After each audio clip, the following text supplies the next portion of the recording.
So CM Chandrababu Naidu గారు మంత్రి Nara Lokesh private వెకేషన్కి వెళ్తే ఎందుకు అంత కాంట్రవర్సీ చేస్తున్నారు? It's not a private vacation. ఇప్పుడు గత సందర్భంలో నాకు తెలిసినంత వరకు దావోస్ వెళ్ళారు, సింగపూర్ వెళ్ళారు, పెట్టుబడులు దాటానికి వెళ్ళారు, ఢిల్లీ వెళ్ళారు. సో అఫీషియల్ టూర్ అయినప్పుడు ఖచ్చితంగా రాష్ట్ర ప్రభుత్వ అధికారులకు వెకేషన్ అఫీషియల్ టూర్ తెలుస్తుంది.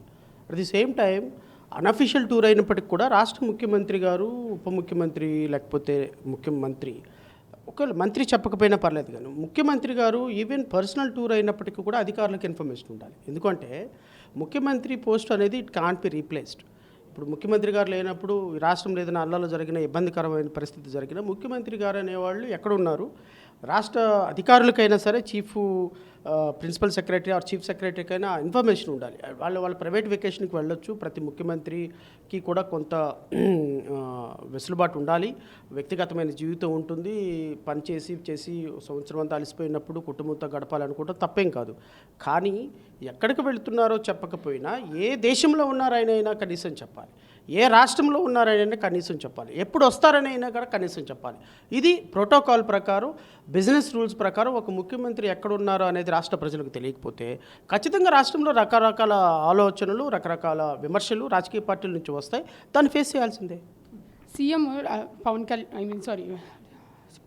చంద్రబాబు నాయుడు గారు ప్లస్ లోకేష్ గారు ఎందుకు వెళ్ళారని మీరు భావిస్తున్నారు? సో నేను అనుకోవటం, ఇప్పుడు ముఖ్యమంత్రి చంద్రబాబు నాయుడు గారు ఎందుకు వెళ్ళారో ప్రాథమికమైన స్పష్టమైన ఆధారాలు లేకపోయినప్పటికీ కొన్ని రకరకాలైన స్పెక్యులేషన్స్ ఖచ్చితంగా వస్తూ ఉంటాయి. ఆ స్పెక్యులేషన్స్కి రాజకీయాల్లో ఉన్న వాళ్ళు ఆన్సర్ చెప్పాలి. ఇప్పుడు గత ముఖ్యమంత్రి సొంత టూర్కి వెళ్ళినప్పుడు బెంగళూరు వెళ్తున్నప్పుడు బెంగళూరులో రోజు పారిశ్రామికవేత్తలను పిలిపించుకొని అక్కడ ప్రభుత్వ డీల్స్ అన్నీ అక్కడే మాట్లాడుతున్నారు, లక్షల కోట్ల రూపాయలు అక్కడ చేతులు మారుతున్నాయని గత ప్రభుత్వం మీద విమర్శ చేశారు కదా మీరు.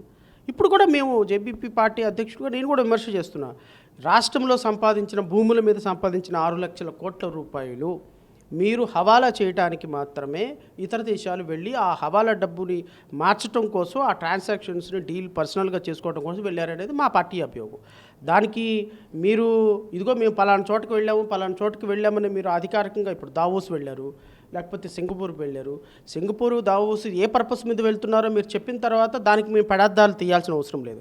కానీ మీరు ఏ విధమైనటువంటి ఇన్ఫర్మేషన్ లేకుండా ఆల్ ఆఫ్ సడన్ ప్రిన్సిపల్ సెక్రటరీకి తెలియదు, చీఫ్ సెక్రటరీకి తెలియదు, రాష్ట్రంలో ఉన్న మంత్రులకు తెలియదు, రాష్ట్రంలో ఉన్న అధికారులకు తెలియదు, నిఘా వర్గాలకు తెలియదు, ఇంటెలిజెన్స్ బ్యూరోకి తెలియదు, Z+ కేటగిరీ ఉన్న మీ కేటగిరీ మీ సెక్యూరిటీ ఏమైందో తెలియదు. మరి మీరందరూ వెళ్ళిపోతే ఖచ్చితంగా మీరు హవాలా సంపాదించిన డబ్బుని రాష్ట్రంలో దాచుకోవడానికి సింగపూర్ వెళ్ళారు, స్విస్ బ్యాంక్లో దాచుకోవడానికి వెళ్ళారని భావించాల్సి వస్తుంది.